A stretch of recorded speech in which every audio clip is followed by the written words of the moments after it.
on this pop in here. I don't expect to be on long, depending on how the conversation goes. But it is Sunday, and typically I like the weekends to be lighthearted live streams. So that's what I'm striving for here. Let me turn this off.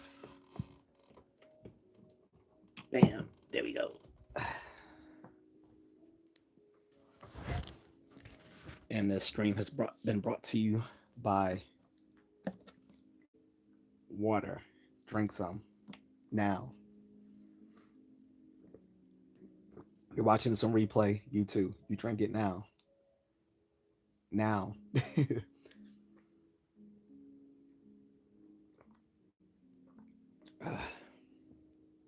so, uh, about a month ago, I did a I did a live stream where I explained that most martial arts history is mostly made up, if not completely made up. Depending on the style and art and whatever. But yeah, a lot of history of martial arts, particularly traditional martial arts, is made up. And some people questioned me a little bit about it. I didn't get much pushback from it as I expected, but I think the only reason I didn't get much pushback is just because a lot of the people who were watching probably aren't people really in the martial arts community. Because if it was people in the martial arts community, people like some people I know personally, I would have gotten more pushback. Um, but I'm gonna double down on that and kind of extend the conversation from most martial arts history is made up to another related point to that. Most martial arts don't work, which is why, which kind of makes sense why a lot of these martial arts have fabricated histories, because a lot of it is bullshit. A lot of it doesn't work. Um, so hello to everyone coming into the stream. So again, my topic is most martial arts don't work, and by the way, before people question me about it, yes, I have experience in martial arts. I am a martial arts coach, actually. That's how I can talk about this from a point of, from a point of expertise. Um, Now, when I say most martial arts don't work, I'm typically talking about a lot of traditional martial arts. Now, combat sports is effective. Combat sports is when you take traditional martial arts, you pressure test it, and you turn it into a organized body of competition. And the funny thing is, if you take any traditional martial art and you pressure testing, and pressure testing, I mean, you know, they they utilize sparring and they utilize competition, and they start resembling other combat sports. So if you take any striking art and you pressure test it with sparring and competition, it starts to look just like kickboxing. If you take any grappling art and you pressure test it, it starts looking like wrestling. So,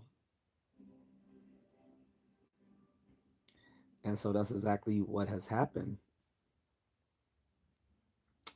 with some traditional arts that have translated over into combat sports. Um, you do have some forms of sports karate, which I don't particularly find very useful.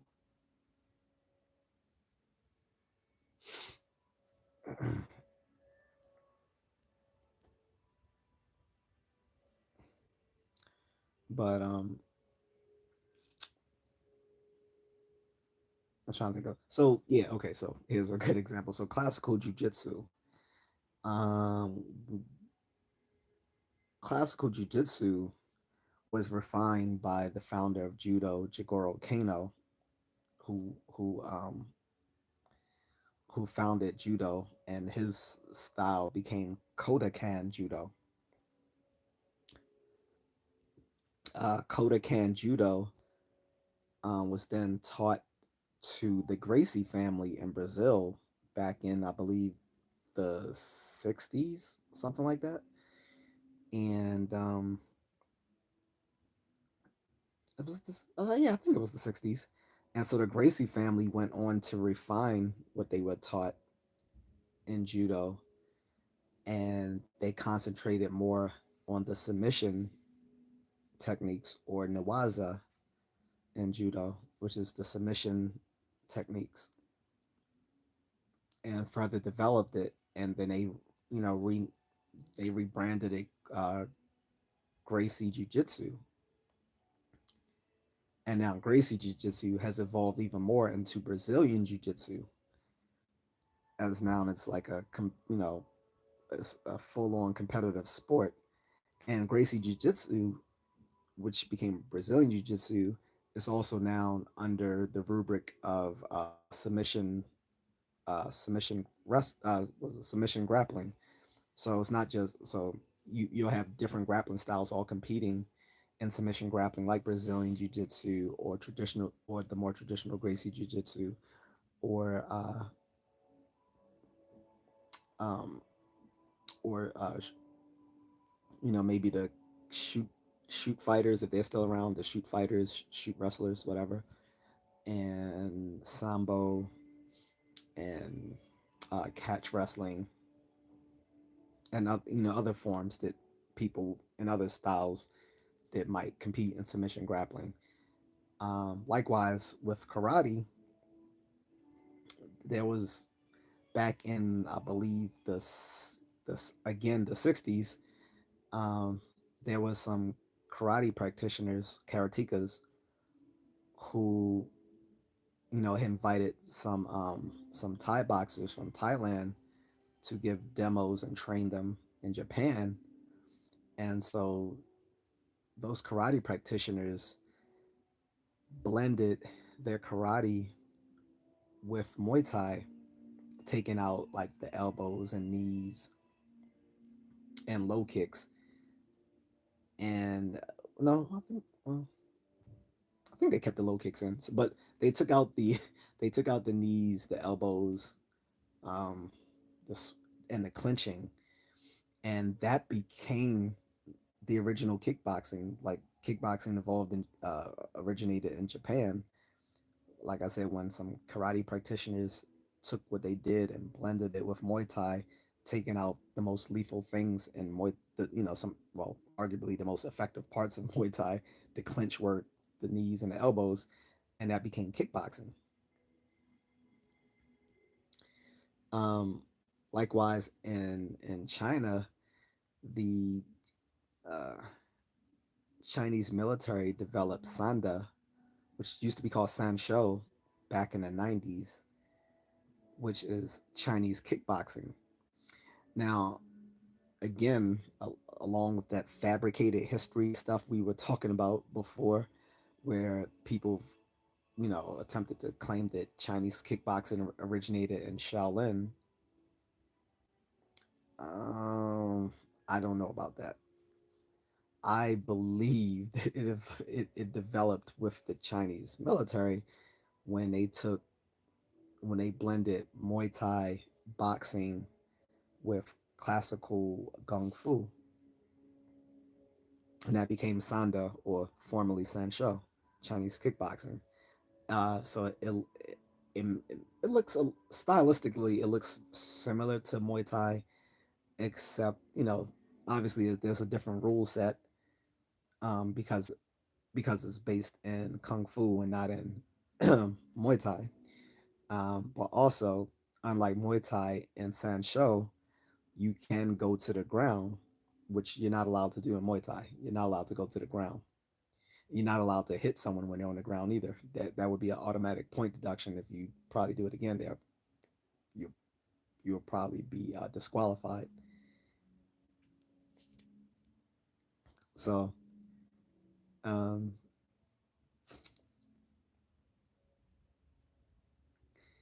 where do I want to go with that? So yeah. Anyway, that's just again most traditional martial arts, which is to say most martial arts don't work.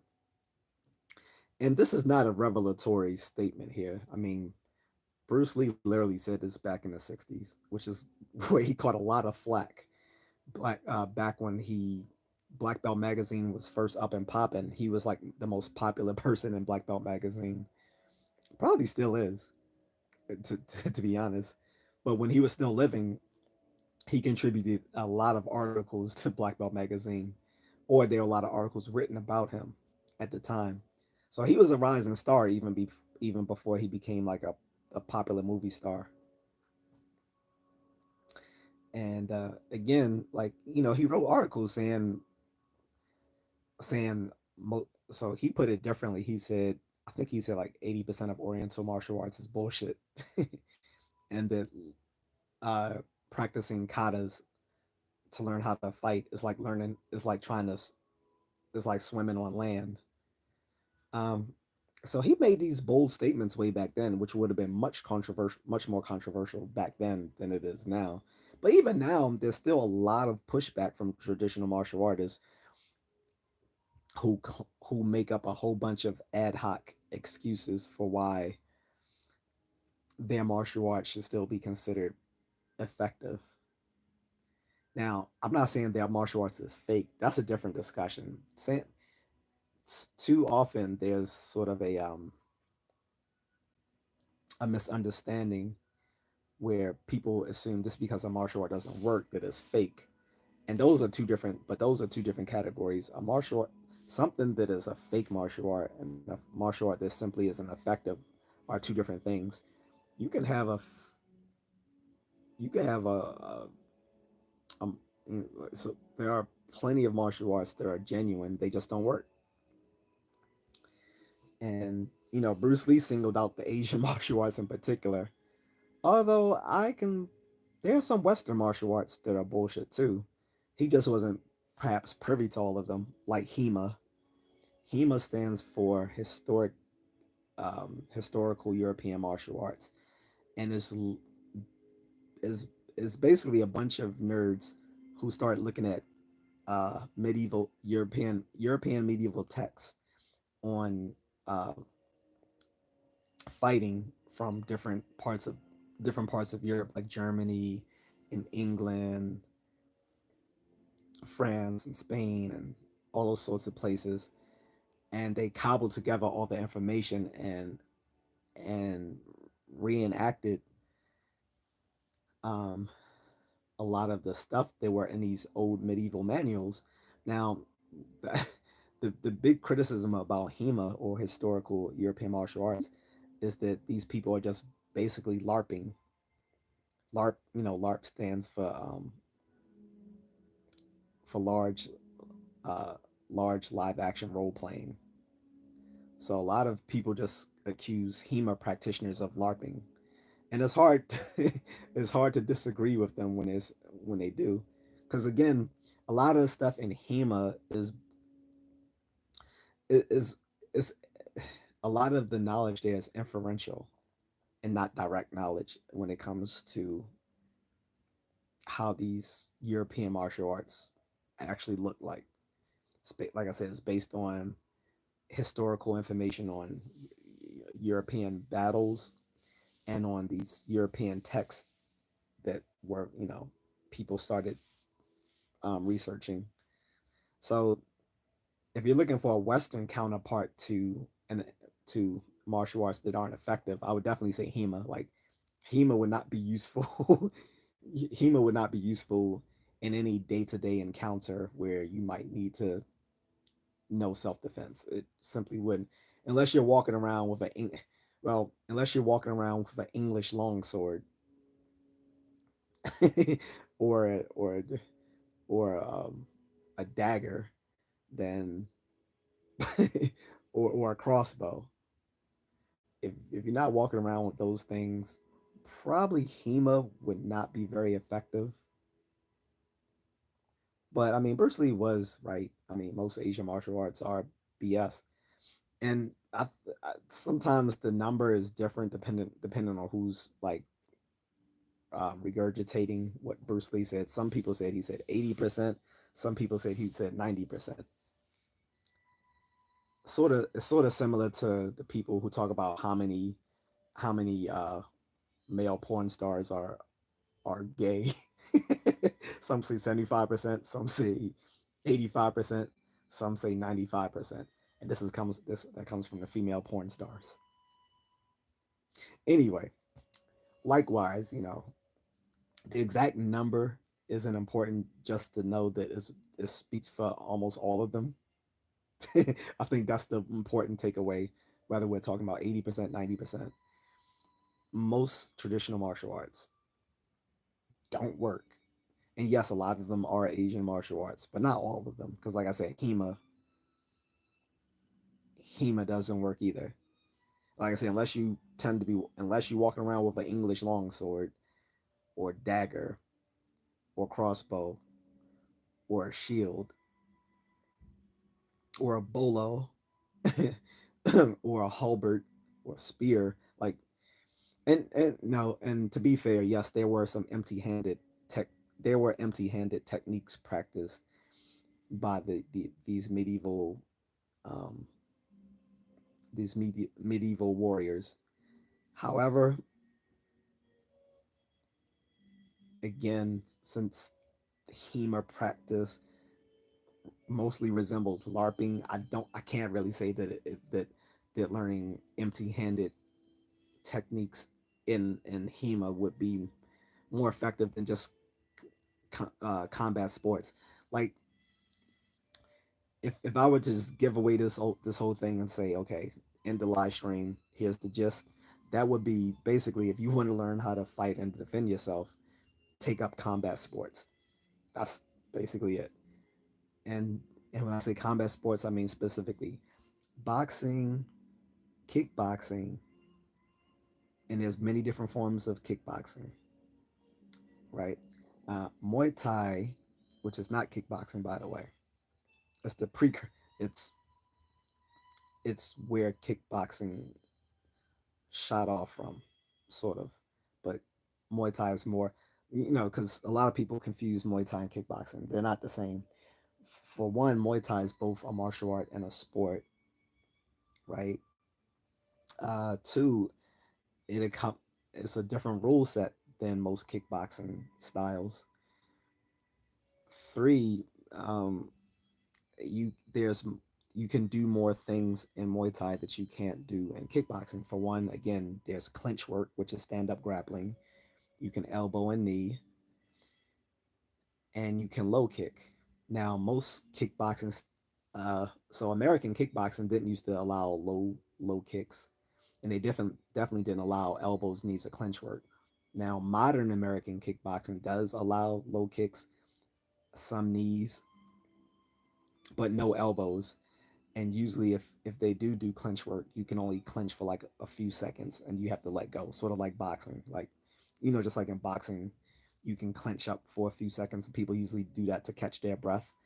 But the clinch work in Muay Thai is different. You clinch up because that's from the range where you can throw very close elbows and deadly knees at that range, as well as you can throw people and you can take them down.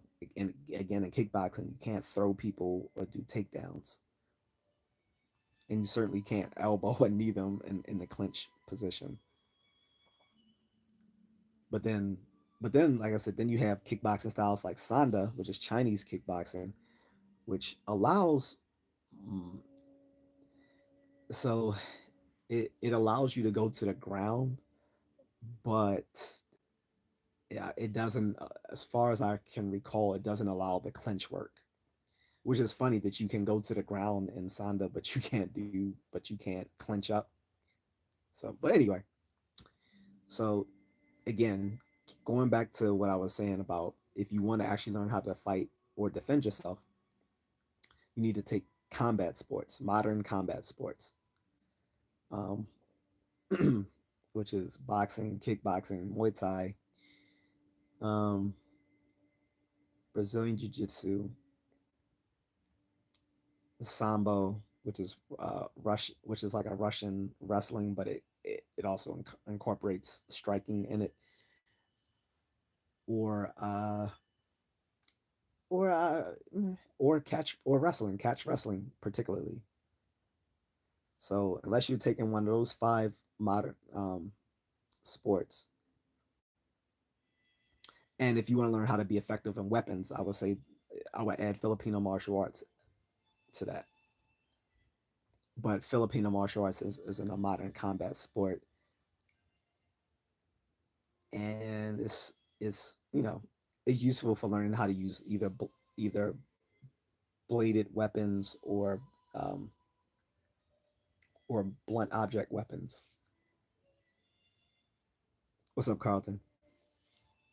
Um, but yeah, so like I said, guys, if you want to learn how to fight or or defend yourself, and it's funny that self defense is sometimes considered different from fighting. It really isn't.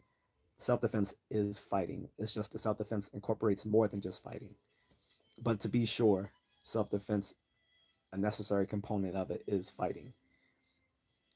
Uh, That's another thing some of these cheeky martial arts schools say.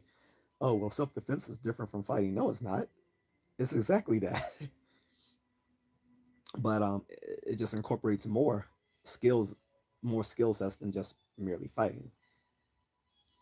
But but either way, if you want to learn to fight or defend yourself, you need to take modern combat sports, not traditional martial arts.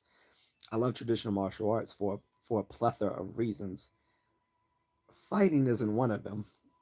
I like it for the athleticism.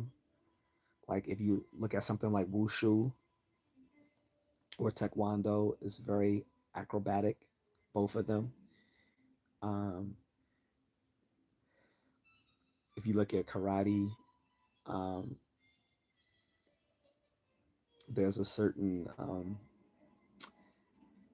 as with some other forms of kung fu, not um, not including wushu. They are very they have a certain mystique to them. Like especially kung fu. Kung fu makes people think when you see kung fu done well, it looks invincible, right? It like let's just be honest. Like a lot of people are drawn to kung fu, which started the kung fu craze started in the 70s because it looks invincible when it's done well, when it's well choreographed, it looks invincible. However, that doesn't it unfortunately that doesn't really work. This is why Joe Bruce Lee himself, took out most of the elements of classical kung fu out of Jeet Kune Do, his personal style, because he found it rather ineffective against bigger opponents. He said, "Yep, I remember the kung fu craze in the movies." Yeah, and so the kung fu craze of the 70s led to the ninja craze of the 80s. Everything had to be ninja, ninja, ninja in the 80s. So I didn't. I was born in the late 70s, but I was a I was literally an infant, so I don't know anything about the 70s other than watching stuff, you know, in the 80s and 90s. But everything was ninja, ninja, ninja in the 80s. You had the Ninja trilogy with the man, the legend Sho Kosugi. By the way, and this isn't a tangent. If people have watched the live action version of One Piece on Netflix, I highly recommend it. By the way, is one of the very that's only that is only one of three live action animes I will ever recommend to people. The other one is Rurouni Kenshin, but um, the live action of One Piece is really good. At least the first season is so far. I don't. We'll see how the other seasons go.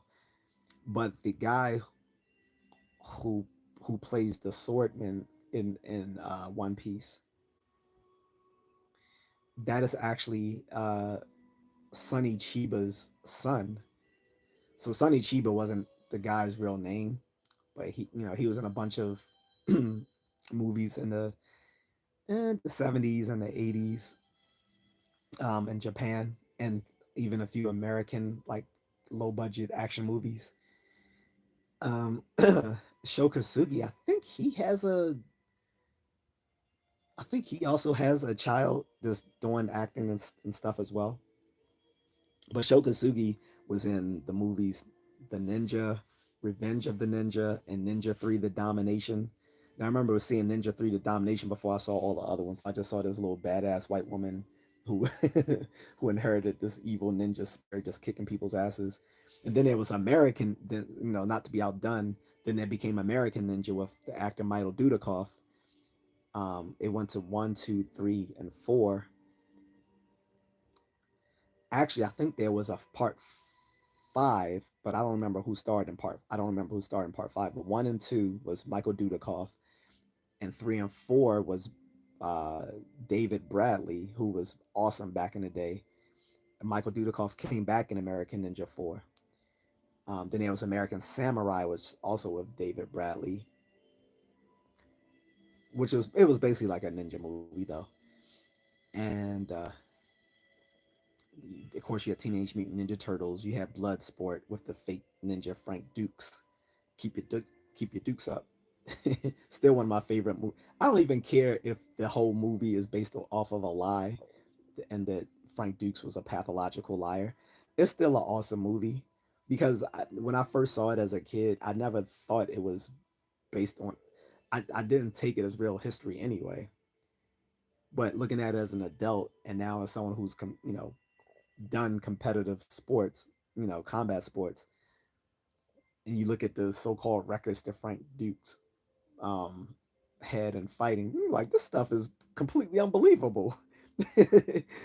If you look like it, guys, if you look at the end of Bloodsport and look off the list, the litany of fighting records that Frank Dukes supposedly broke, they don't make sense. They literally don't. But Frank Dukes was a pathological liar. So anyway, that's nothing to say about Van Damme, who played the guy in the movie, because Van Damme is awesome. Van Damme is a legitimate kickboxer for some people who don't know. He started off his career well. He first started uh, practicing karate. He also did ballet. And he said ballet is what gave him the flexibility he had to do karate.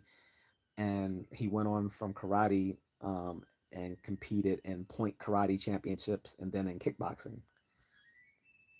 And then he also trained a little bit in taekwondo and muay thai. But his base style was, I believe, Shotokan karate, which is like the most popular form of karate out there is Shotokan karate. And it's the first modern karate style anyway. So it makes sense that it's the most popularly practiced. But but Van Dam was the real deal. Like like Chuck Norris even certified him. Chuck Norris like, no, he's the real thing because they trained together because they both I think starred in uh I think in Missing in Action Part Two. I think Van Dam was either I think was an extra or had a small time role in Missing in Action Part Two with Chuck Norris. So I think that's where they became friends. His butts were impeccable, yeah. Um, that's from his ballet practice. But anyway, getting back to the point. So, um, like I was saying, despite how flawless kung fu looks, it's not very effective. But again, there are reasons to take traditional martial arts. It's just if learning how to fight shouldn't be one of them. Like you can take it because you're into Asian, like East Asian history and culture. That's one thing. Or you want to do it, to get in shape. That's another good reason. Uh, three, you just want to learn how to do it so you can cross train in a traditional martial art with a combat sport, which can be very effective. Like you take someone who's taken karate and then you throw them in a boxing gym, they be, that becomes very effective. Like effectively, you turn them into a kickboxer because now they have the now they have their karate acumen and they have their boxing skills. It's very effective. Or you could, you know, you could all sorts of combinations. You can take someone who took taekwondo and now they want to do Muay Thai, right? Um, you can take someone who did judo and then they start training in MMA, right? Notice I didn't. I forgot to mention MMA as a combat sport. That was merely an error in memory. I wasn't slighting MMA at all, so I want to include that. So, boxing, kickboxing, Muay Thai, Brazilian Jiu Jitsu, wrestling, and MMA. Those are your modern combat sports from which you can learn how to fight and to defend yourself. And like I said, if you also want to know how to be handy with a weapon, I would throw Filipino martial arts in as well. So, but anyway, hello to everyone who just came in the chat. But does anyone have any questions like on any particular martial art? Why it is, or why it's not useful? Again, this is sort of like a sequel to my live stream from a month ago, where basically I was telling the chat that most um the most martial arts history is made up.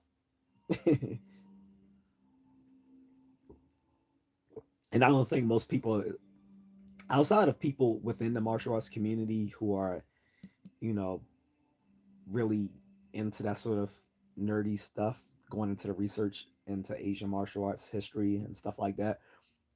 A lot of people who practice these arts aren't even aware that some of the stuff that they practice, the history doesn't add up. Wing Chun is definitely a prime example. Like the whole the whole, the history of that's complete bullshit. That Wing Chun was developed by a Shaolin nun. That's just bullshit. That's just not true. Matter of fact, the martial arts YouTuber Sensei Seth, he actually just did a recent video where he talks with a Wing Chun master. And the Wing Chun master himself says that the history of Wing Chun originating with a Shaolin nun is completely made up. He said that's not what happened. He said that's not the history of the art. He was saying basically the history of the art is that Wing Chun evolved from Shaolin Kung Fu, from southern China, because there's northern Shaolin and there's southern Shaolin. Northern Shaolin is more based in more acrobatic, high kicking and stuff like that, whereas southern Shaolin was more based in you know your hand striking.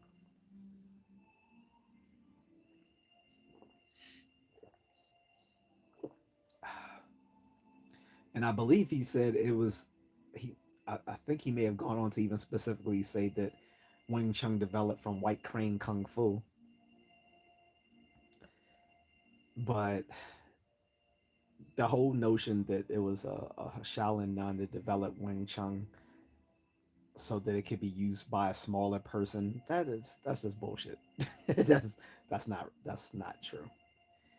Um, the Wing Chun master did go on to say that the reason why that myth has been propagated is because Grandmaster Ip Man himself kind of propagated that myth, and Grandmaster Ip Man, um, or for me I should say Shijo, because he is my teacher. I practice JKD, so I'm within the if you have a JKD lineage, then by uh, extension you have a Wing Chun lineage as well. Of course, all JKD comes from Yip Man, but not all Wing Chun comes from Yip Man. I think William Chung was Bruce's main teacher. People always say Yip Man was his teacher. Well, yes and no. Yip Man rarely taught Bruce directly, and it was kind of silly why, but for folks who don't know, Bruce's mother was half white or half German, and because of his racial impurity, like it was looked down, it would have been looked down upon for someone like Yip Man to teach him directly, because Yip Man was he was he was an aristocrat. At least he was he was sort of an aristocrat, but he fled to Hong Kong after the Cultural Revolution when the communists took over China. So he, like many other wealthy Chinese people, fled mainland China and went to either Hong Kong or overseas. And he went to Hong Kong and established his school. As a matter of fact, that's the only reason Yip Man knew Wing Chun, is because he came from a very wealthy family. Because his teacher, I believe, only had about 15 or so students, and so he only taught very he taught them he only taught students who could afford to pay a very high price for his tutelage. And again, Ip Man being from a very wealthy family at the time was able to afford to learn Wing Chun Kung Fu. Um,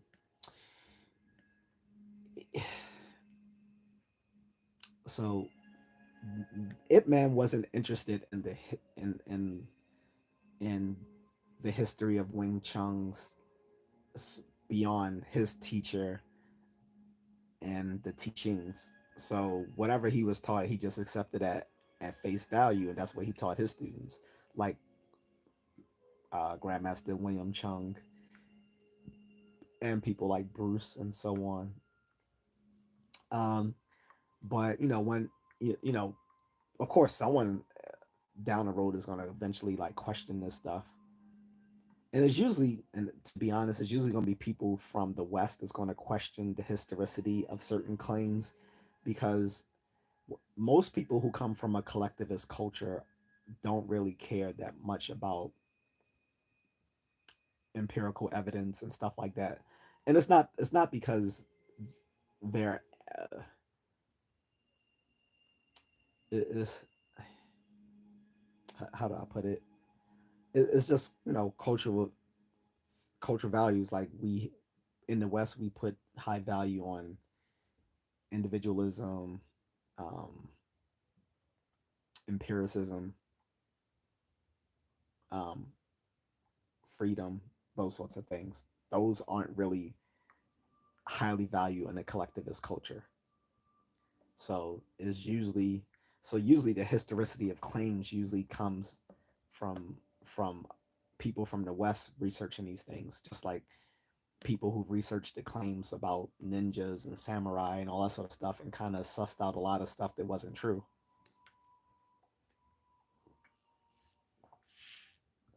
So, um, but but like I said, Wing Chun isn't an effective style whatsoever, and most Wing Chun practitioners, if they're honest with you, they'll tell you that too.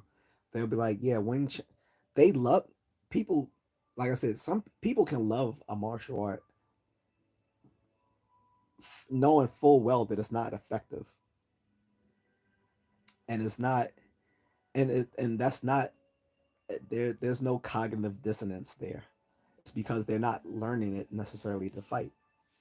Now, maybe now when you're a kid, you probably believe that this stuff really works, but you're a kid. Like when I first learned Taekwondo, well, I thought it was karate, but it was actually Taekwondo. When because I went to shout out to Kim's Karate, you folks from the DMV, everyone from the DMV from the 80s and 90s, you guys remember Karate's Kid.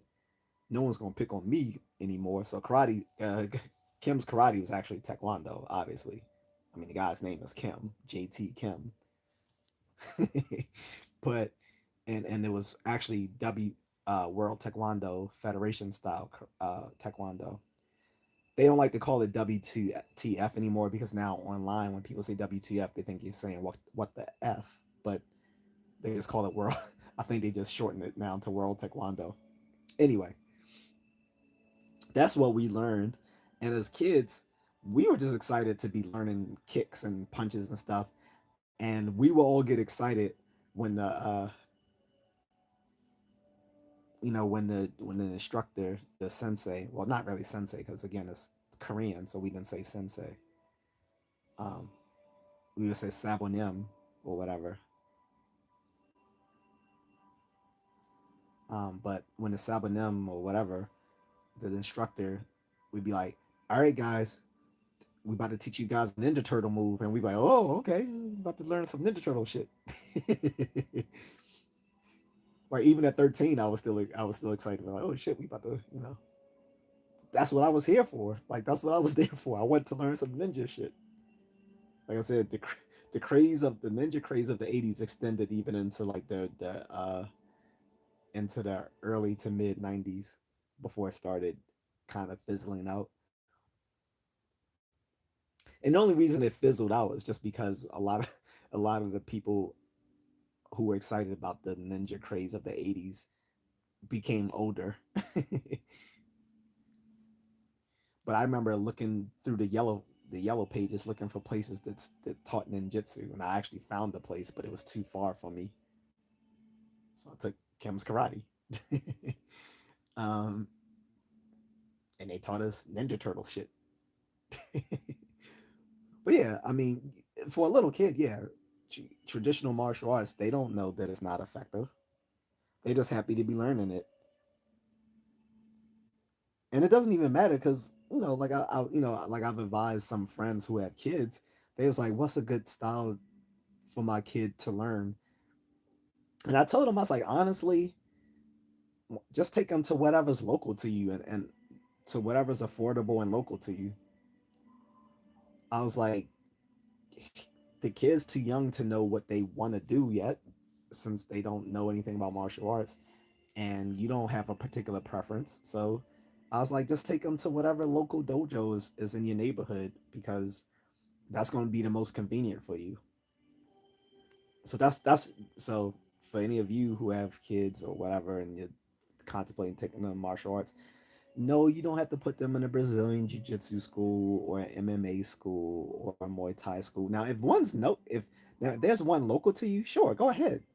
But it's not necessary. If the closest thing to you is a karate school, a taekwondo school, go ahead. Go ahead. Let that used to be.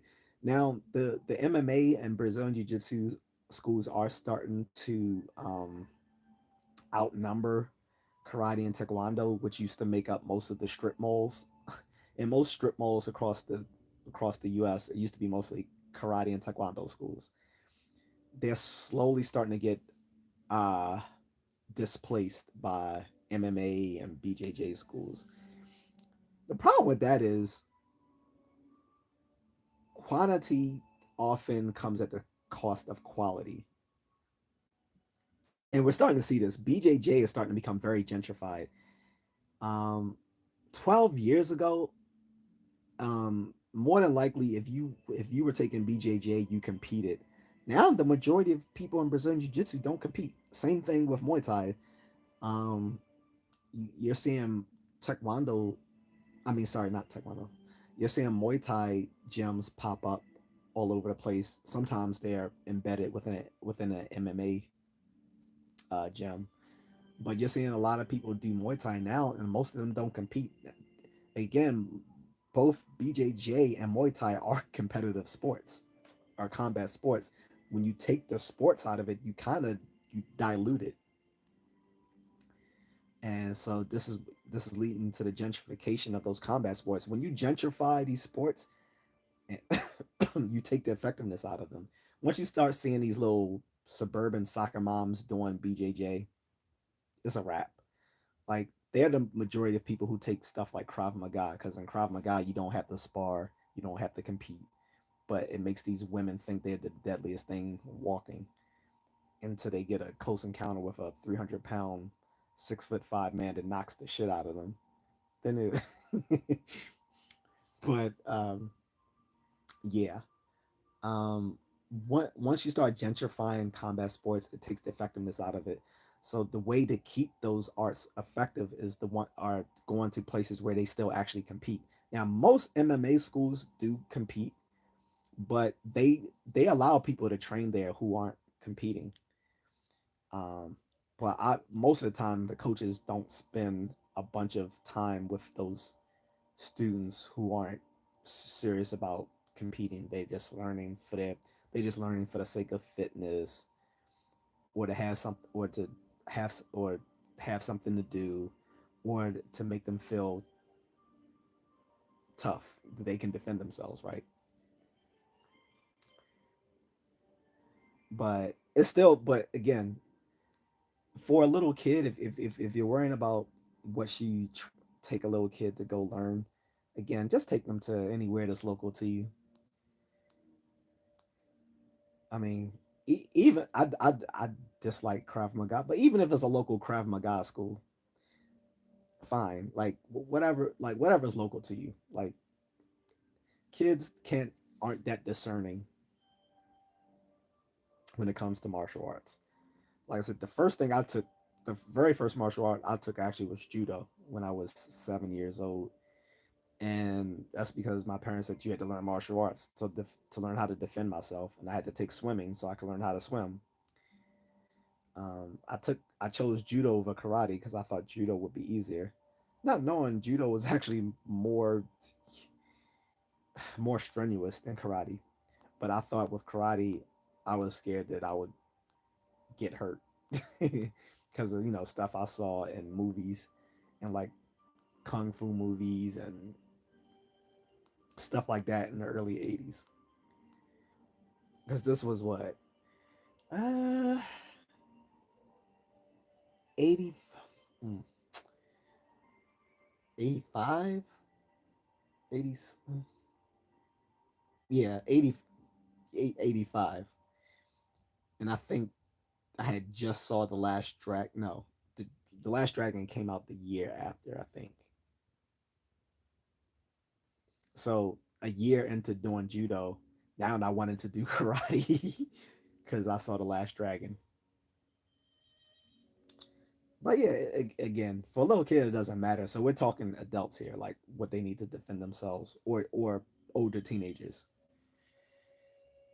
For teenagers, it does matter. Like over the age of 13, yeah, because now you're dealing with people who are old enough to unalive you, unfortunately. Um, but yeah, if you want to learn how to fight or defend yourself, as well as get into good shape, modern combat sports, boxing, kickboxing, Muay Thai, Brazilian Jiu Jitsu, wrestling, MMA. Those are all good. Okay. And and if you go to a Jikundo school that um, teaches Muay Thai and Brazilian Jiu Jitsu, that's also a good place as well. And yeah, and again, guys, there's many different forms of kickboxing out there. There's the original kickboxing, which came from Japan, which is actually very effective. There's, you know, I guess I guess you could still call it American kickboxing, although it's not as rough hewn as American kickboxing was in the '70s when Joe Louis started it. Not the boxer Joe Louis, the white full contact karate fighter Joe Louis, student of Bruce Lee. Then there's French kickboxing, which is called Savate, very effective. Sanda, which is Chinese kickboxing. There's Lethwei, which is Burmese boxing, very lethal. Is actually very similar. It has a very similar rule set to Muay Thai, except in Lethwei you can do headbutts. You can't do headbutts in Muay Thai, but in Lethwei they do headbutts and sometimes they fight bare knuckle. Very few Muay Thai fights allow bare knuckle fighting, but but there are some places to do it. There's Khan Kimmer, um, which is Cambodian kickboxing, also similar set to Muay Thai. Um, However, they don't allow the clinch work in Muay that you see in Muay Thai. More, that's one of the things that will kind of, if you're ever in question of what you're watching, if you're seeing people allowed to clinch up and elbow and knee each other and throw each other and take them down, you're probably looking at Muay Thai. Sanda, if you how you know is Sanda besides the outfits that they wear, because Sanda is a dead giveaway because they wear like the little flowery Chinese pants, like they wear like an outfit that you know is of Chinese origin, but uh, this irrespective of the outfit, if they weren't wearing the outfit, you would know it's Sanda because unlike any other kickboxing style, they're allowed to go to the ground. And as far as I know, they're the only kickboxing style I know that is allowed to go to the ground. Left way is the only style I know that allows headbutts. That's how you know it's left way. And there's also a Vietnamese and Laotian kickboxing styles as well. All of those all of those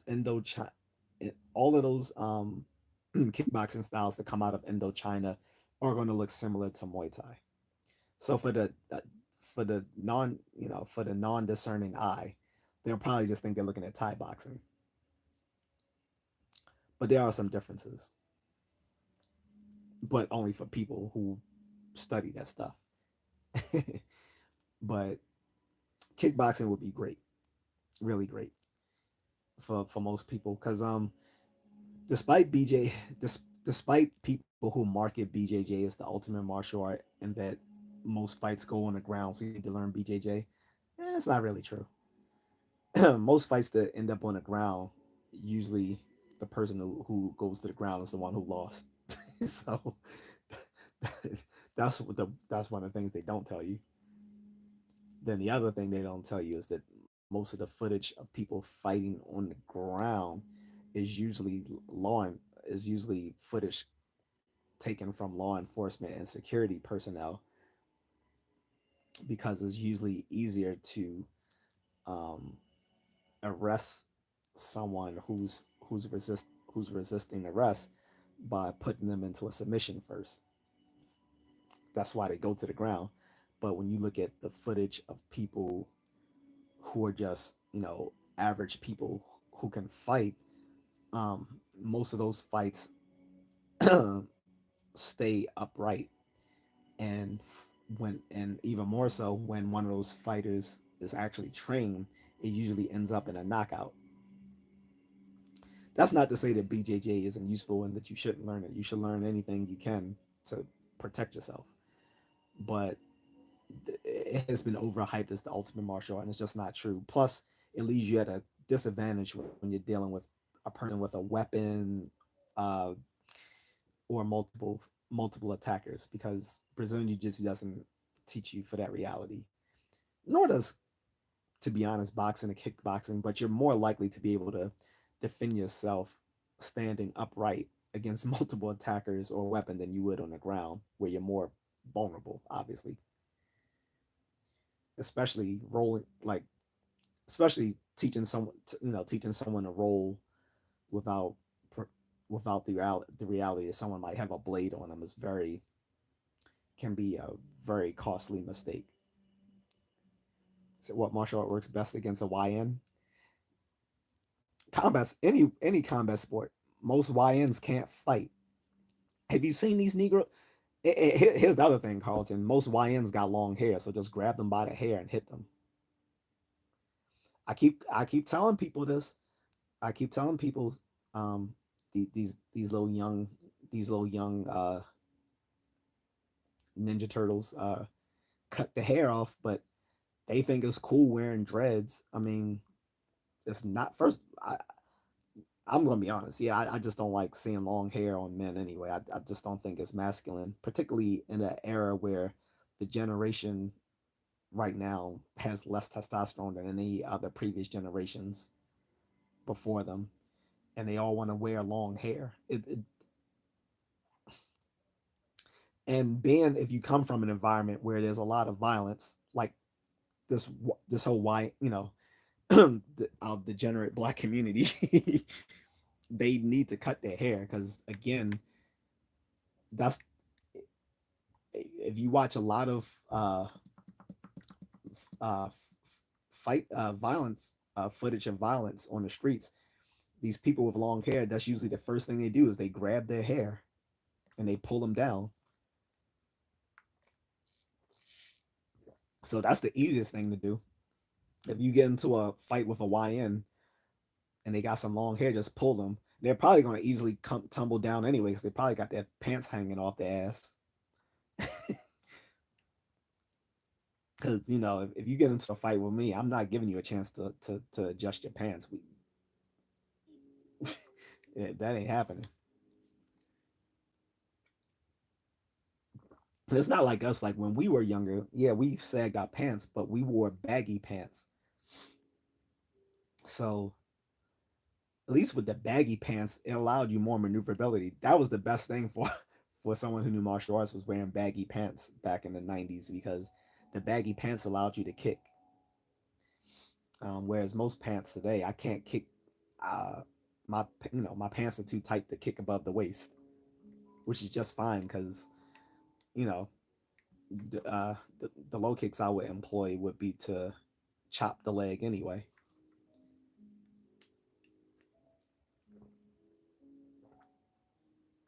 But any combat sport I work against YNs because they can't fight.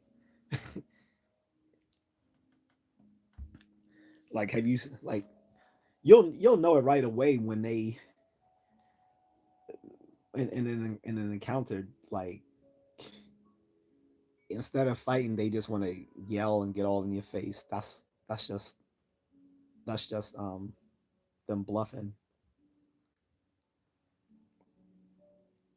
It's like a lot of like because if someone's gonna fight, they're not gonna have all these words. They just gonna start swinging. But if they get all in your face, they just want to intimidate you. They're not really about that life. But also, I'm not gonna let them get in my face because you got if if we got some if we have some heated words, there has to be. I need 3 feet. I need 3 feet of personal space. 360 degrees around me. If you step within that 3 feet, we going at it. Which, by the way, I want people to. There's another self defense tip. A lot of people believe in self defense. You have to wait for the other person to draw to land to you know strike first. No, you don't. That's not necessary. If you if you are in incredible danger, you don't have to wait for the person to strike. Land draw the first punch. You don't. If someone's made it crystal clear, I am going to attack you. I am going to unalive you. Then you can hit them first. He's a knuckle sandwich is clobbering time. Yeah, but yeah, like I said, the typical YN is going to have some sagging pants and some long hair. Grab them by the hair and hit them. That's it. Because they're going to be off balance anyway because of their pants. And they're probably going to be wearing their little. I was about to say the F word. I can't say that on YouTube because every time I do, I get demonetized. They're probably going to wear their little man purse. Let me put it that way. Their little.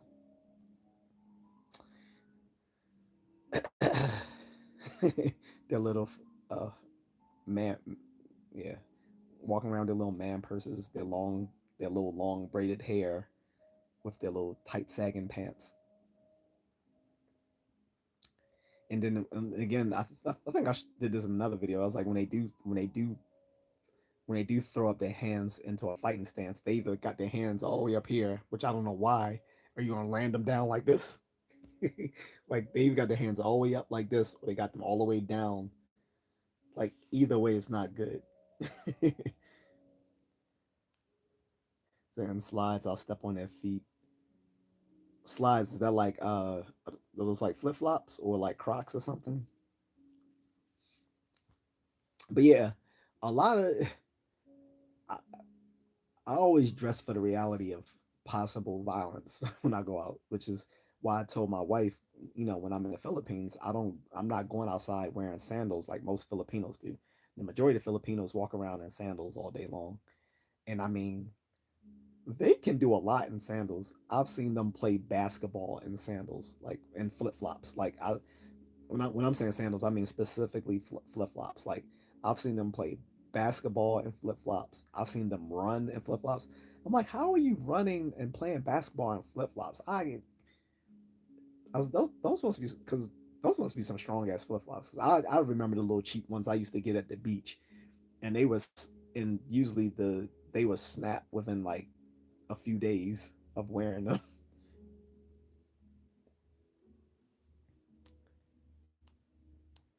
But yeah, I, if you going outside in flip flops, the little fake Birkin bag or man purse, you got long hair and you wearing little saggy pants, you should be the nicest person on the planet because you're not going to be able to fight people like that.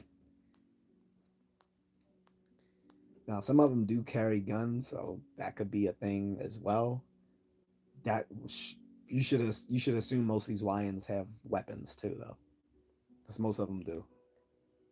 I would assume that always that's the difference between competitive fighting and self defense fighting is that and in self defense assume that the person probably has a weapon, which is why you want to dispatch that person as quickly as possible before they have a chance to go for a weapon. But yeah, in self like that's the difference between self defense and competition is that in self defense fighting is asymmetric. Like there's going to be variables you can't account for, um, like weapons, multiple attackers, um, difficult environments in which to maneuver, um, people who outsize you, all these sorts of things. This is what makes self defense asymmetric fighting, and this is another thing. So this is another reason why traditional martial arts aren't effective because a lot of the ones who are Bushido type schools like McDojos, they always say, "Well, we don't need to compete here. We practice for the streets." It is it is um, exponentially better to do combat sports and compete to learn how to fight in order to protect yourselves on the street than in the safety of a dojo where there's where there's no one trying to clobber you. Like that that whole rationale doesn't make sense. And you'll normally hear this in places like Krav Maga and Wing Chun and Tai Chi and Aikido, where they say, "Well, we train for the streets. We don't we don't need to compete here because our techniques would be too deadly to employ in competition." Yeah, okay, sure, sure, buddy. Competitive fighters are the most lethal fighters in the world, hands down. The reason why you don't see them getting into into fights on the street, one is because they know the reality of fighting and how dangerous it is. That's number one. Number two is they're not trying to ruin their career by getting into street fights. Okay. And three, most of them are now in environments where they don't have to deal with degenerates trying to attack them. So, but that's how you know a traditional martial art doesn't work when they say we don't compete, we train for the streets. That is the dumbest thing. If you ever go into a martial arts studio and they say we train for the streets, turn around and run because that place is bullshit. There's no such thing as we train for the streets. The, when people say the streets, that means like you're training for variables that you you're training for variables you can't control for. That doesn't make sense because that's all that is in the streets is that you can't account for the possible variables you might encounter. You might encounter multiple attackers. You might encounter someone much larger than you. You might encounter someone who has a weapon. You might come into a place where you're in a confined space. That's what the streets are, and you can't control. you you can practice different scenarios in the dojo, but it's highly I but practicing those scenarios in a martial arts studio is highly idyllic compared to the real thing. Pause. But um, most martial arts don't work, and like I said, Bruce Lee pointed this out way back in the '60s, and he's still right. And that's what led to the rise of modern combat sports in the two in the 2000s. And like I said, Jeet Kune Do has led the way. Like Jeet Kune Do is considered. This is why Bruce Lee is considered the father of modern of of MMA because he was the first one to emphasize cross training and different styles, utilizing um, utilizing combat sports, um, and and um, and pressure testing your skills. Like the reason why his styles now referred to as Jeet Kune Do and not John Fan Gung Fu as it originally was is because once Bruce started hard sparring, he's hard sparring gives you a hard sparring is the closest thing to being in a real fight or in competition, and you quickly learn what really works and what doesn't. Hard sparring, unlike uh, light or technical sparring, light or technical sparring isn't meant to hurt you. It's meant to teach you how to engage with another fighter using your footwork and your distancing, practicing your feints and your combos on a person who's trying to do the same thing to you. And sometimes you can restrict it to certain techniques, saying, "Oh, you can only do jabs, or you can only work the left side, or you can only work the right side, whatever." Like doing all sorts of little stuff like that. Hard sparring is when you're basically going all out, and boxing has been the most notorious for hard sparring. And within the kickboxing world, I would say Dutch style kickboxing, which is really just a flavor of Muay Thai, but they call it Dutch style kickboxing because of people like Raymond Deckers, who was I think he came from the Netherlands, and he he competed in Muay Thai. He was like the first European. What's up, Terry? He was like the first European to like really dominate in Thailand, because most foreigners when they came to Thailand got their asses whipped, and Raymond Deckers was like I think the first one to really put it down in Thailand, became a champion, and he brought that back. He started his own gym back in the Netherlands, and his flavor of fighting became known as Dutch style kickboxing. But again, Dutch style kickboxing is basically just a variant of Muay Thai.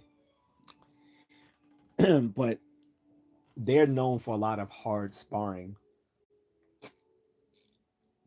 which makes it very effective. The reason why there's more hard sparring in Dutch style kickboxing as opposed to um, more traditional Muay Thai styles is because in Thailand they fight more often, so they're less likely to hard spar where they might get themselves injured prior to a fight. Whereas in the Netherlands, there's less competition, so to keep themselves fight ready, they just do a lot of hard sparring. There's a role for hard sparring, but I don't believe in doing it all the time because it can lead to a lot of unnecessary injury.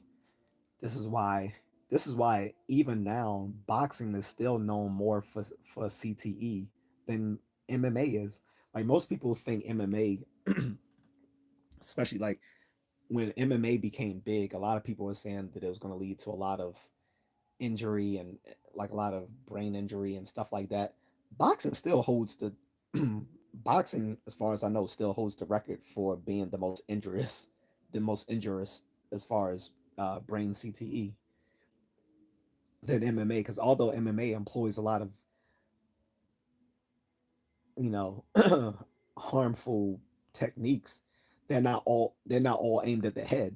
Some of them are aimed at the legs and the body and so forth. So you're although you're very likely to get injured in competing in MMA, it's um, you're still more likely to get CTE competing in boxing than MMA. A lot of people don't know that. He said those Muay Thai guys strike hard. Yeah. But the thing is, like, there's a lot of Muay Thai guys that don't want to compete MMA because again, you're more likely to get injured in MMA than in Muay Thai because again, in Muay Thai you can't go to the ground, and in MMA you can go to the ground. So when you combine those, it makes it really tough. This is why a lot of MMA people might start from the most effective MMA fighters tend to start off as Thai boxers first, and then they learn BJJ and or wrestling and to compete in MMA. But yeah, I know some Muay Thai people like, nah, I'm not doing MMA. I'm honestly, I'm I'm one of them. I'm like, nah, I don't think I would do MMA. I would do maybe point MMA, but not regular MMA. Point MMA is sort of like it's similar to like what I was describing with Sanda, where you can go to the ground. So that's sort of how point MMA is. Like you you can go to the ground, but you have a limited time in which to do a submission. Then you have to get back up. Like you can't stay on the ground like you can in MMA,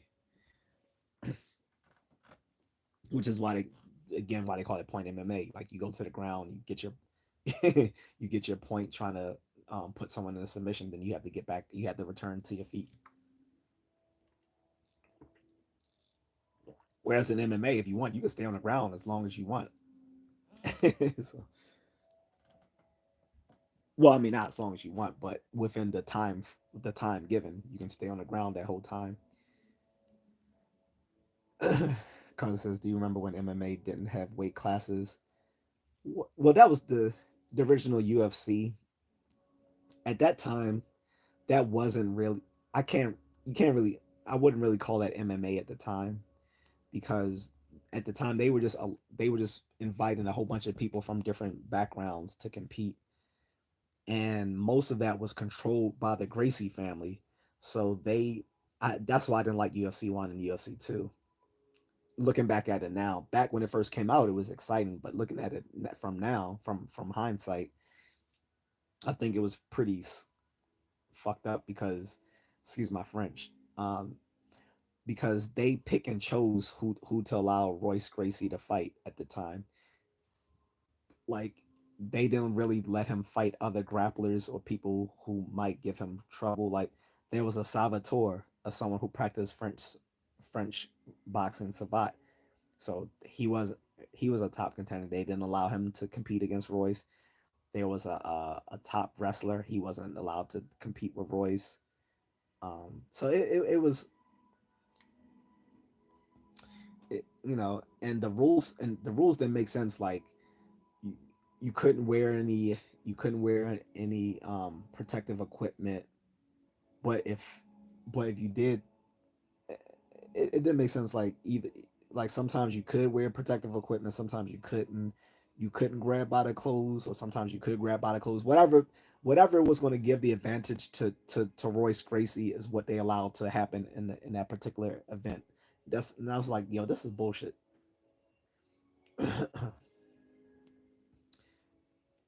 And other people talked about that too. And once they started allowing more even skilled fighters to compete against Royce, he started losing.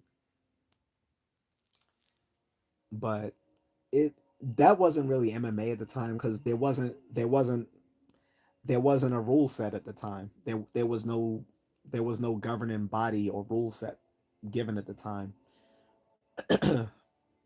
Like I said, you got a man who's like 400 pounds, who's a sumo wrestler, fighting against a guy who's like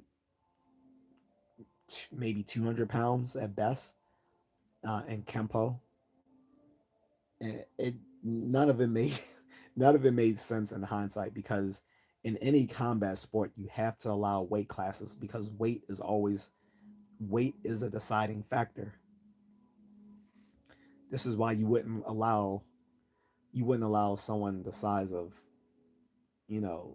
Lennox Lewis to fight Floyd Mayweather, like completely two different weight classes. Yeah, the fights were dangerous. Um, and yeah, they were definitely. I mean, they were definitely funny because they just looked goofy. Like it was when they first did it, it was more for the spectacle than it was to be an actual sport. Like it was literally like the Gracie family using the UFC as a platform to introduce Brazilian Jiu-Jitsu to the world. For the most, UFC was a marketing tool for the Gracie family to advertise Brazilian Jiu-Jitsu. That's why I criticize Brazilian Jiu-Jitsu so much on my YouTube channels, because I always tell people that a lot of what they believe about Brazilian Jiu-Jitsu being so deadly is mostly marketing. It is effective, but it's not an ultimate martial art more deadly than any other martial art. Not to mention, in most self-defense situations, you could usually end a fight right then and there by punching a person in the face, not by trying to take him down to the ground and submit him. And in some environments you don't even have the space to to employ a submission, which is usually gonna start off with trying to do like a single leg, a double leg takedown to get the person to the ground, and then once you get them down to the ground, then you can submit them. So, but I'm gonna go. It's 125 where I am. Um, and I think I made my point. But like I said, just to reiterate what I was saying over the past hour, most martial arts don't work. And when I say martial arts, I'm usually referring to traditional martial arts as compared to modern combat sports. Modern combat sports is an aspect of martial arts, but not necessarily so. Like I said, you can take boxing and kickboxing without having any background in the traditional art. However, I do think the best fighters do have a background in the traditional martial art. So that would be the only reason I would tell people to even entertain doing a traditional martial art. It's just to have that foundation on which to build with combat sports. Other than that, they're not useful at all, and a lot of them and a lot of them teach fake history, which was again my previous live stream a month ago. Like most martial arts history is bullshit. It's completely made up, which goes in hand with what I'm saying tonight, which is most martial arts don't work. Um, Now you can make them work by pressure testing, but like I said, the only way you can pressure test is by actually like sparring and competing, which means you're basically just doing kickboxing or wrestling. So that's it basically. So if you want to learn how to fight, if you specifically want to learn how to fight, I should say, take boxing, kickboxing, Muay Thai, Brazilian Jiu Jitsu, wrestling, or MMA. If you want to learn how to use and defend yourself against a weapon, you learn Filipino martial arts. Um, if you want to learn how to use a a firearm, um, take tactical firearm training. And again, I'm gonna give a shameless plug to my friend, and say if he is available as Supreme firearms and tactics. He can get people on the right track to learn how to use firearms to get their concealed carry permit. But he will vet those people. Like, this is why he does not have a website that I can give you guys, because he wants to vet those people to make sure they're not nutty. Because there's some people who simply shouldn't have a firearm. um, and yes, I know second. I'm all about Second Amendment rights, but again, not everyone is in the mental state where they need to have a weapon.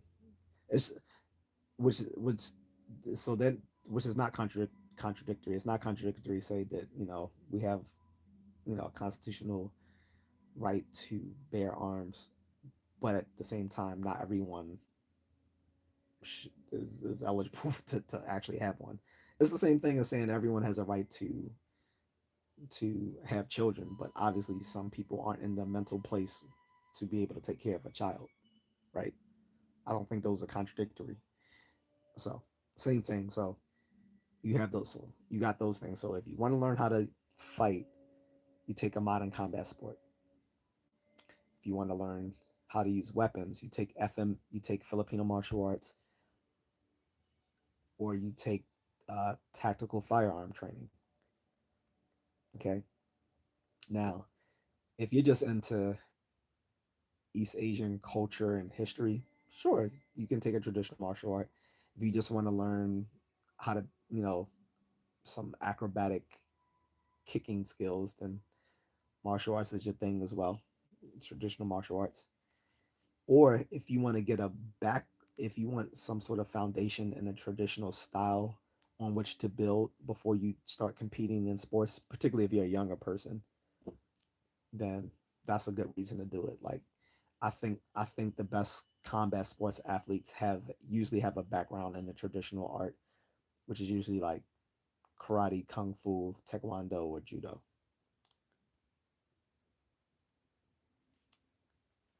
So anyway, I'm gonna leave you guys with that. If anyone has questions, people watching this on replay, go ahead and leave that in my comment section, and I'll answer them.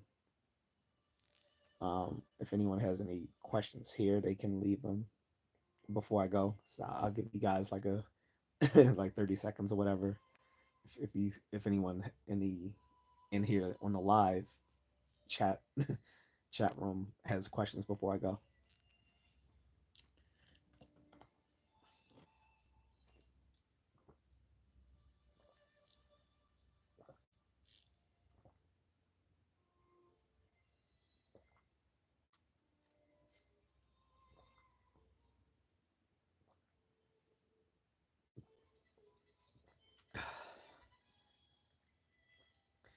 I don't know who fought last night. Was that UFC? I don't really watch UFC events that often, to be quite honest. The only thing I really check out is one championship. I check out one championship, and sometimes I check out boxing. But I'm not really a fan of UFC. I mean, um some of the athletes there are amazing. Don't get me wrong on that. I just don't like the format of UFC. Like, Dana White seems a bit of a douchebag, um, and a lot of the people who compete for him, just, yeah, one championship, that they're just way more talented.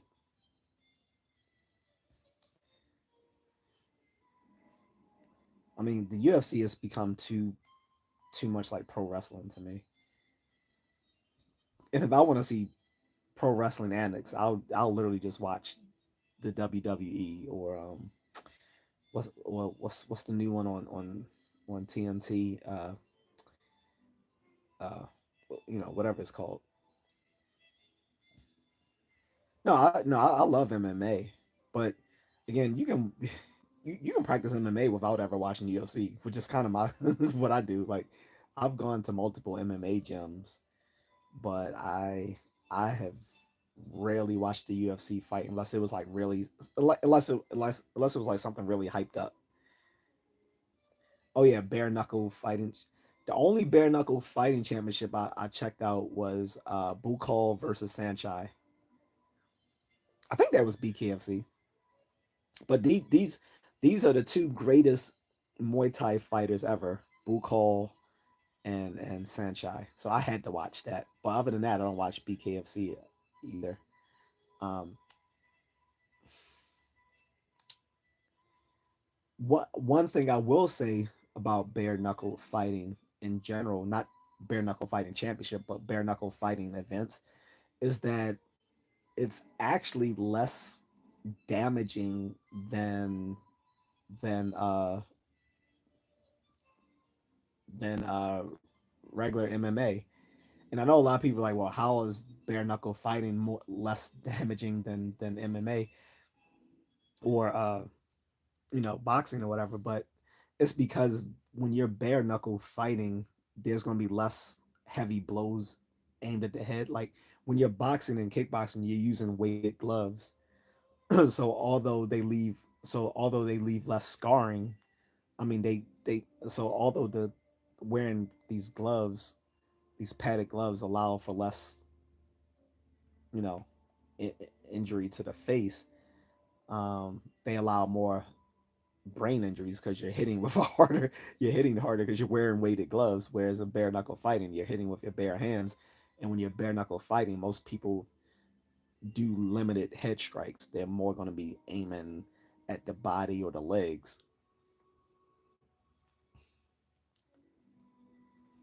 That's although you'll see more, you know, more like you know cuts and stuff to the face because of your bare knuckle fighting, it's going to be less damaging overall because you're not hitting the head as hard because you're not wearing weighted gloves as you are in boxing and kickboxing. So it's gonna look more messy. It's gonna look more bloody, but it's gonna be but long term damage is gonna be less than boxing. Like I said, boxing creates more CTE injuries than any other combat sport. Even though MMA is all around more deadly than boxing, boxing still has more CTE than any other combat sport because most of those blows are landed at the head. And again, you're wearing weighted gloves. Like if you're wearing like 12-ounce gloves, you know, that's that's gonna hurt. Like you're literally like hitting someone in their brain is sloshing back and forth between their skull. So this is why there's so much brain injury in boxing as compared to other combat sports. Like you don't see too many people. Well, in the MMA, yes, but you don't in like kickboxing and Muay Thai and wrestling and BJJ. You don't see a lot of people coming out of it like just with like serious brain injuries like you do in boxing. Like look at what happened to Muhammad Ali and a bunch of other great fighters. Like these people look like they can barely drink soup out of a straw now.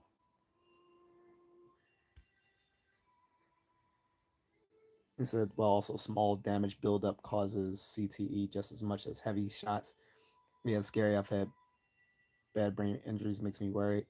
Well, yeah. So, I mean that's a good point. Small damage builds up, but again, you're thinking of think of a career, right? Like, it's difference. It's a difference between like having some minor brain injuries once in a blue moon as compared to like over a career.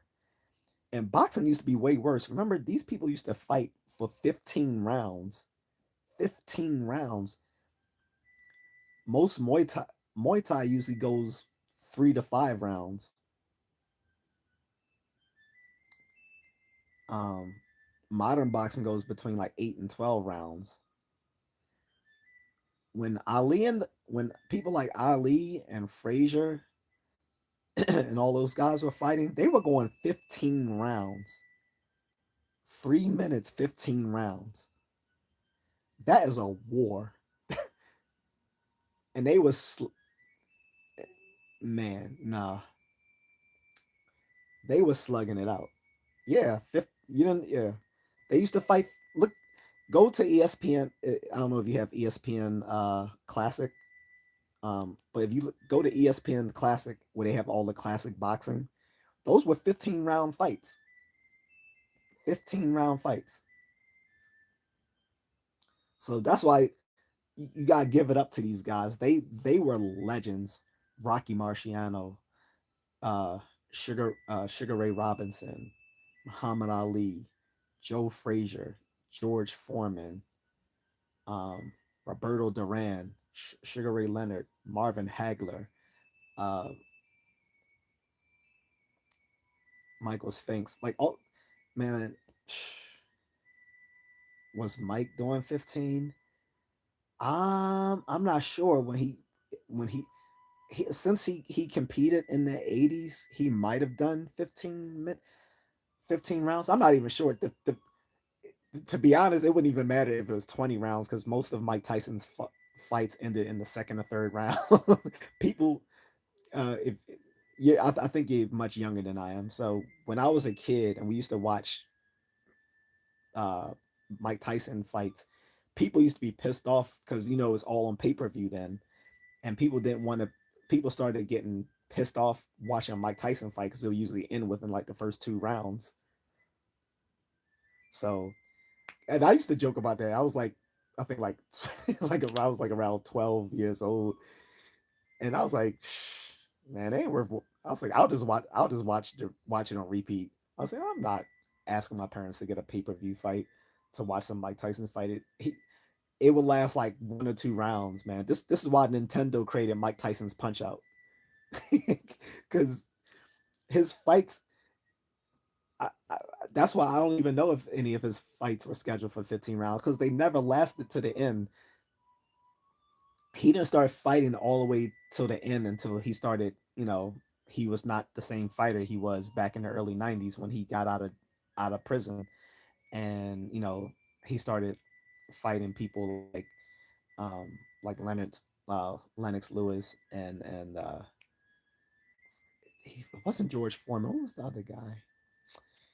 Um, um, the guy, the one who he bit his ear off. That guy.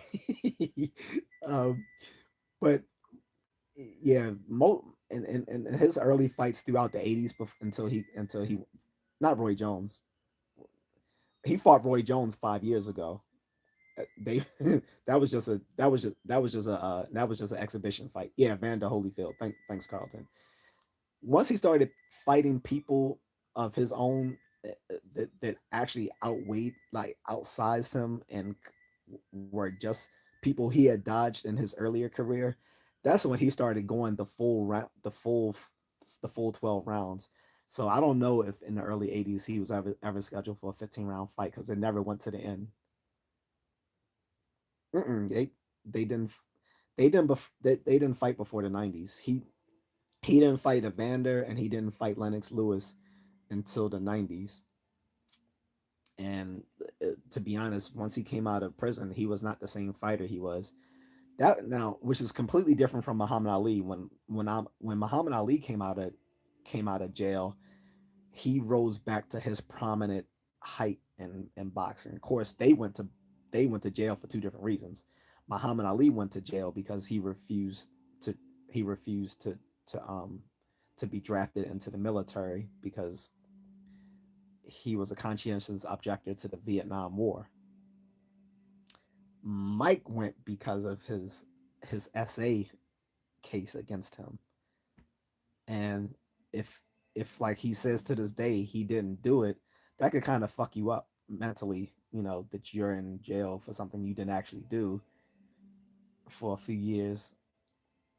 That might scar you. Whereas at least Muhammad Ali went into jail as a hero. Like people respected him. Like people like right on. Like a lot of people were mad at him, but he stuck to his values. You stick to your values and good things will happen. All other things being equal, of course.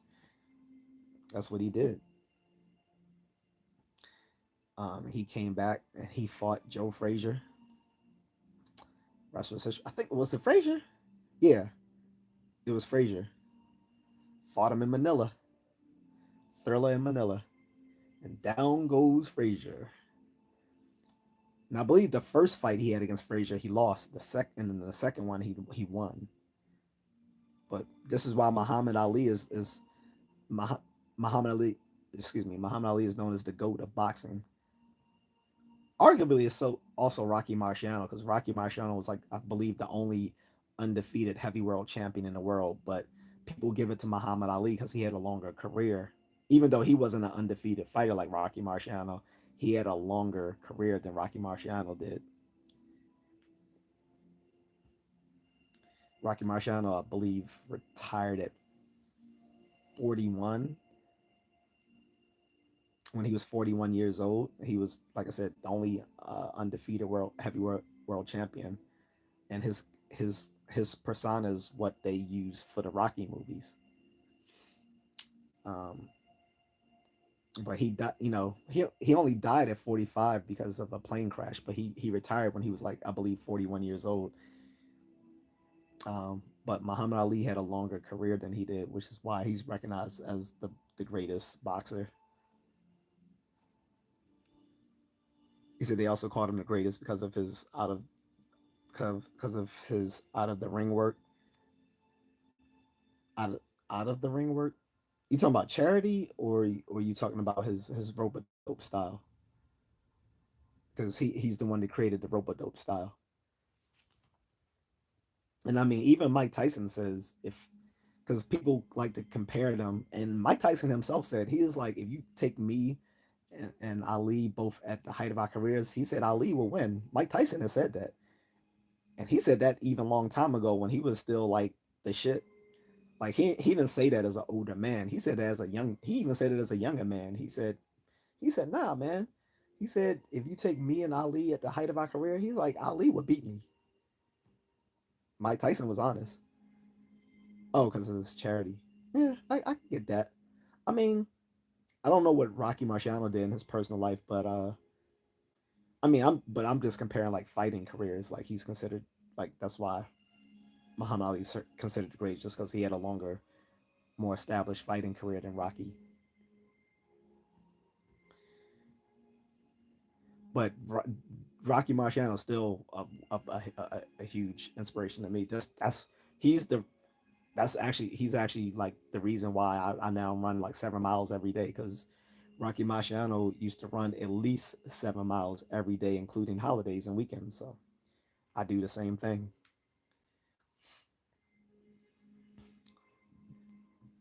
Like a lot of these MMA fighters have been gassing out because they try to take long distance uh that long distance run out of their training. They want to use these more modern techniques of using hit training and and uh and interval sprints and stuff like that. Nothing like those are fine, but you're not gonna nothing's gonna defeat that the old fashioned long distance runs for like for like great conditioning for a boxer. This is why all boxers are runners. 7 miles is what at least 2. No, not at all. Um, and I'm not even a fast runner, but I can get mine done within like an hour and 15 minutes, which is incredibly slow. Because like you can you can do say you can do like 6 miles. You can do like 6 mile excuse me 6 miles in like 50 minutes, right? Um, you can do 7 miles within an hour.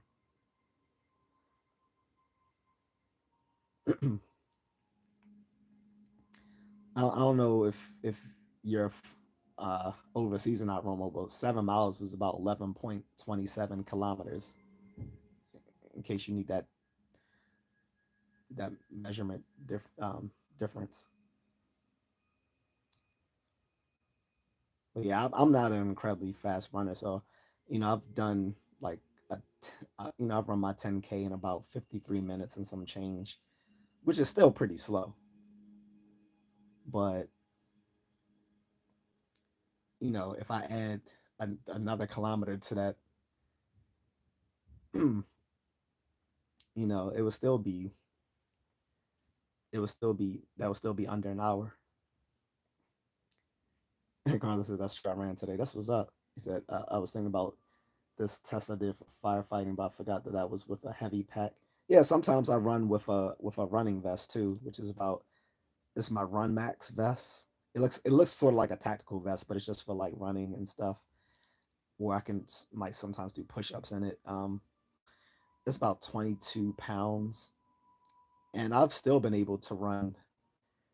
I've still been able to run a 10K in under an hour with my 22-pound vest on. So that's yeah.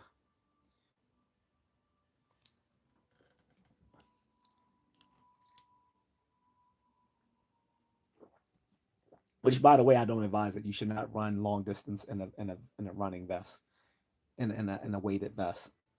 Weight vests are just for short distances, not for long distance running. But I did do it just to try it. I'm think uh, I might try it again this time with 7 miles just to try to push myself. But that's gonna have to be on a good day. See, I've seen people wear those in public, and that trips me out. Like it looks like armor. Well, mine. I'll show you mine real quick. It looks sort of like a tactical vest, like you might see SWAT in or something, but it says Run Max, so you can tell it's not like it's just for training.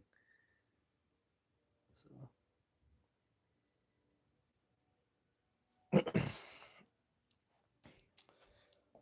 but yeah, Rocky Marciano's who inspired me to run 7 miles every day. Before that, I was running 10K every day. And that was largely because of about I'm not afraid to admit it because of One Punch Man,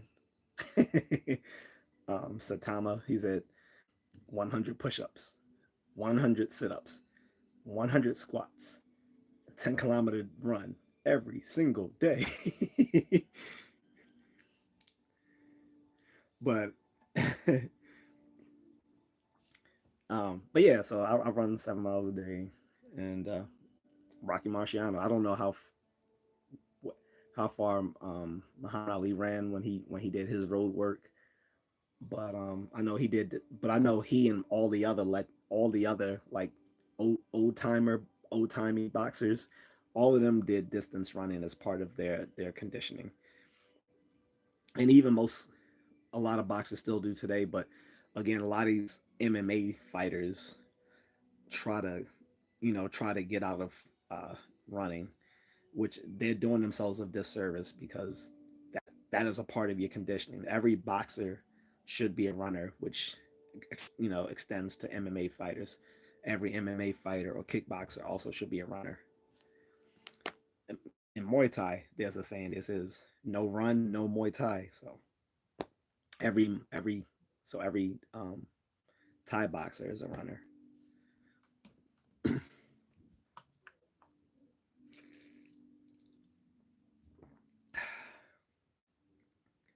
that ever been a runner, just a big biker though?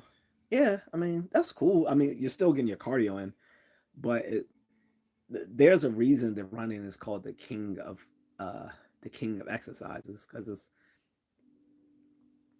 there's nothing like it as far as getting you in shape. Like there's even someone right now that I coach, I do some life coaching, and one of her concerns is loss. So I keep telling her that she needs to run every day or at least do cardio every day so that she can affect affect that weight loss. And I told her the best way to do that is usually running because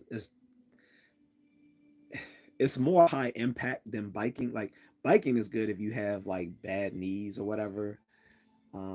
Same thing with incline, the what do you call it? The incline stepper machines or the ellipticals and all that sort of stuff. Like those are all easier on your joints, but I just find them boring. So I prefer to actually be outside where I can get fresh air and see, like the environment about me, as opposed to being like on a machine.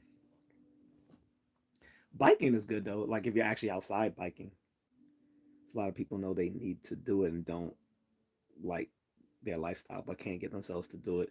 Yes, the stairmaster. Thank you. Yeah, that's the biggest thing is that a lot of people. I don't know if you've seen any of my YouTube shorts, but I go into this stuff all the time. Like I was like, a lot of people know what they need to do to be fit. They just don't want to do it. And I was I even point out that I know a lot of friends who are like advocate, like who are like they're like adamant gym enthusiasts. Like they're in the gym, you know, three to six, anywhere between 3 to 6 times a day. I mean, 3 to 6 times a week, and yet they're still big. And I'm like, well, the reason you're still big is because you're not doing your cardio. Because they was like, well, I hate cardio. And I'm like, well, yeah, I understand you hate it, but that's what you need to do if you actually want to lose the weight. I was like, I was like, yeah, you'll get stronger, hitting the weights, but unless you're doing your cardio and running, you're not going to get the looks that you want. I'll say you're just going to be a really strong fat person. and I and so I even tried to strike up the point that Arnold Schwarzenegger did running and cardio. A lot of people don't know that. When he was at and I'm talking about when he was still competing as a bodybuilder, he ran and did cardio. And I was like, if it's good enough for Arnold Schwarzenegger, it's good enough for everyone else. I was like, because a lot of these gym people will say, well, I don't want to run because it's gonna it's gonna um eat at my gains. And I was like, that's bullshit. I was like, running and doing cardio is not gonna it's not gonna take away your gains. That's just bullshit. I was like, Arnold was a power lifter, and then he became a competitive bodybuilder. Yet he ran and did cardio. I was like, so if someone who won the Mr. Olympia title 7 times, he won it 7 times. This is the highest. This is the highest competitive level of bodybuilding. It's Mr. Olympia. He won it 7 times, and he ran and did cardio. Then why can't you? I was like, that doesn't make sense. I was like, you guys. I was like, you're not running because you don't want to cut your gains. You're running. You don't want to run because you just don't. Because you just want to make excuses because you don't want to run. I was like, I'd rather someone just be honest and say I don't want to run than make up lies and say I don't want to lose my gains because you're not going to lose your gains from running. As a matter of fact, when Arnold was off, when when it was off season for Arnold, like when a season like between his bodybuilding events when he wasn't actively competing for an event, he did more running and cardio. And again, no one's going to accuse Arnold of losing his gains. When he did the movie Conan, here's another factoid people don't know.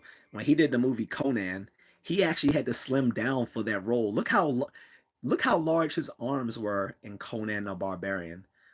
He actually had to he had he was actually bigger than that. He had to slim down for the role to play Conan because the guy who was the sword master who was training him for the film was saying that his arms would be too big to wield a sword. So he had to slim down for the part. So tell me again how a guy who's running and doing cardio is still considered too big to play Conan, that he actually had to slim down. But you who just go to the gym 3 to 4 times a week um, can't can't do running and cardio because it's gonna make you lose your gains. These people are full of shit. He said he just ate more carbs and did more cardio. His advantages of cardio far outweigh negligible muscle atrophy. In a way, he said, I wonder what he did. Maybe went off. Well, no, I mean, yeah, Arnold was honest. Yeah, they all did performance enhancing drugs back then. The difference was the steroids they used back then was much safer than the stuff they started using now. The stuff they use today are all these the stuff they use today is more dangerous in competitive bodybuilding than the stuff they did back in the day. Like if you look at the builds of the guys back then in the 70s and early 80s, like Franco Columbu, Arnold Schwarzenegger, and Lou Ferrigno, because all three of them were Mr. Olympia champions. You know, Lou Ferrigno is the one who played the original uh, Incredible Hulk. Franco Columbu is the short guy, the short king, who was also Mr. Olympia. Um, yeah, they all did. They'll all admit that they used roids, but they were using the stuff they were using was much safer. The stuff they use now, these little weird the stuff they started using competitive bodybuilding. This is when it was around the 90s and 2000s. A lot of them started dying from the stuff they were using. They wasn't using that weird crap back in the 70s like they are now. Like it doesn't like their builds look much more natural back then than it did today. Like you shouldn't have like ripples in your ass. Like that just looks disgusting. Like they would have like you seen like some of the bodybuilders today or like back in the late 90s and 2000s when these dudes had multiple ripped like your butt, no Diddy here, but you shouldn't have rippled butt cheeks. That just looks crazy. Like your butt cheeks shouldn't look like abs. You shouldn't you shouldn't have a washboard abs on your ass. That looks crazy. Like your butt cheeks aren't supposed to have abs. I'm just saying. But this is how unnatural they look today. Like I said, at least the classic bodybuilders of the 70s and 80s and at least early 80s, it looked more natural. Under people like Joe Weider and stuff like that. Um, but I don't think Schwarzenegger would necessarily nowadays tell people they should use PEDs. But yeah, he'll admit that he did it back then. The pro wrestlers will admit that they did it back then. All the early pro wrestlers in WWE and WCW, they all used it. All those dudes from WWE back then, you could look like straight up bodybuilders because they were roiding it up, Hulk and all of them, and they denied it. It was a huge issue back then. But anyway, getting back to the original subject, which was most modern martial arts doesn't work. Uh, that's actually a good example of so in a lot of traditional martial arts, there's no conditioning and fitness involved, which is how you know that it's probably BS because you can't half of self like if they're talking these people are talking about well we train for the streets, that's BS. First of all, whether you're competitively fighting or fighting for self-defense, half of all like I keep telling people this, half of self-defense is being physically fit. Like you can't be physically unfit and think you are prepared for self-defense, especially when you look at the realities of getting into a fight. Like anyone who's ever been in a fight knows how what it feels like when you get the shortness of breath. It's just like you feel like you can't breathe. Yeah, your vision narrows. Time starts dilating. Your movements become clumsy. Like this is where the fitness comes in.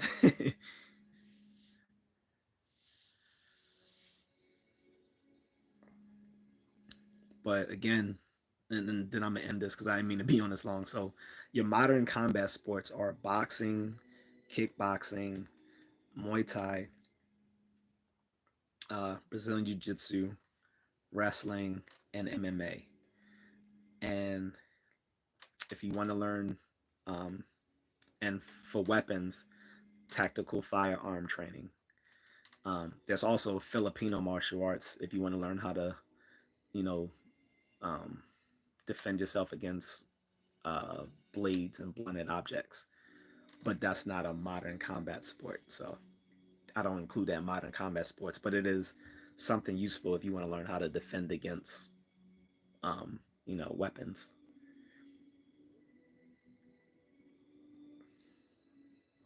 So anyway, I'm gonna leave it with that, guys. I'm gonna go. Appreciate the conversation, but it's like 2 o'clock here for me, so I gotta go.